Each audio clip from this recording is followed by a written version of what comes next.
Madalas napapaisip ako na ang dami ko ng mga visions na mga nagkakatotoo. Yung mga minanifest ko noon, including ngayon na nandito ako sa Europe, minanifest ko lang to. Talagang amazing si Lord, nangyari. Bakit ako sobrang na-amaze? Kasi feeling ko naman hindi ako qualified eh. Hindi naman ganun kalaki yung confidence ko sa pinag-aralan ko kasi wala naman akong degree. Dun sa mga experiences ko, skills ko, as in, wala talaga. Hindi ako ganun ka-qualify sa tingin ko sa sarili ko. Pero yung tatag ko or paniniwala ko sa Lord na pagbibigyan niya ako dun sa mga manifestations ko na yun is 100%. So dahil dyan, inisip ko, wow Lord, sobrang amazing mo talaga. And hindi doon natatapos yung curiosity ko. Gusto ko pa rin masagot. Pag ako kasi merong katanungan sa isip ko, hindi ko itinatanong sa ibang tao or kung kanino or kung may magpi-feed sa akin. Basta ako mismo inaalam ko. So dahil dyan, binuksan ko yung Bible. At nakita ko nga dito ang salita galing kay Lord. Sabi dito sa 1 Kings chapter 18, verse 44. Sa ikapitong pagkakataon, sinabi ng utusan, may nakikita po akong maliit na ulap na ang laki ay kasukat ng palad ng tao na pumapaibabaw mula sa dagat. Kaya sinabi ni Elias, lumakad ka at sabihin mo kay Ahab, ihanda ang kanyang karwahe at lumusong na bago siya maabutan ng ulan. So sabi dito sa bersikulo, isang ulap na kasing liit lamang ng palad ng tao ang nakita. Ngunit alam agad ni Elias na ito ay hudyat ng isang malakas na ulan. Nagkaroon ako ng linaw na yung mga vision ko na nakita ko dati, discernment ko na siya or bigay siguro sa akin na gift ni Lord para magkaroon ako ng mga signs na mabilis kong mabasa kung ano yung pwedeng mangyari.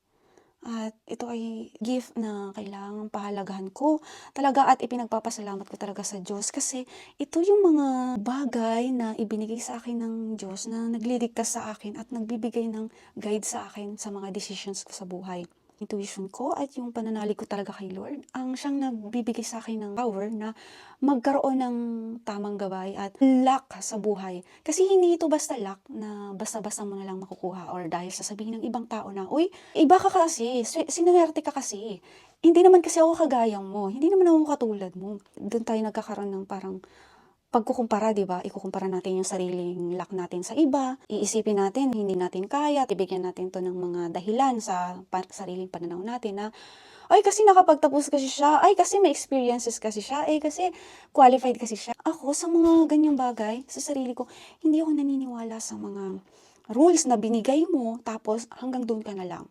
Isa yun sa mga traits ko na gusto kong i-share sa mga tao na wala namang limitasyon ang pangarap natin kung gusto nating abutin yan. So, nasa sa atin pa rin talagang mga kamay yung aksyon, desisyon, at yung determinasyon mo na kunin mo yung pangarap at gusto mo, di ba? Hindi ko naman sinasabi na successful ako kasi wala naman akong yaman na itatapat sa mga sosyal dyan. Wala rin naman akong talino na itatapat sa mga degree holder dyan. Wala rin naman akong ganda na itatapat sa mga kayang mag-maintain dyan.